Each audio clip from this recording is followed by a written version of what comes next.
The National Weather Service in Shreveport has issued a severe thunderstorm warning for northern McCurtain County in southeastern Oklahoma until 8:45 p.m. Central Standard Time.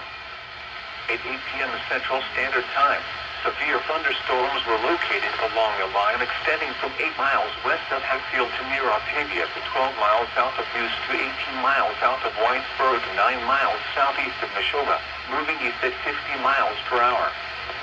Hazard, 60 miles per hour in gusts and quarter-size hail.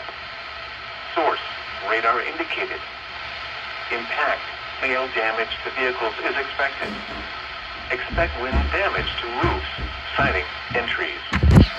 Locations impacted include Lancaster, Smithville, Watson, Bethel, Baptiste, Pickens, Mount Hermon, and Sherwood. For your protection, move to an interior room on the lowest floor of a building.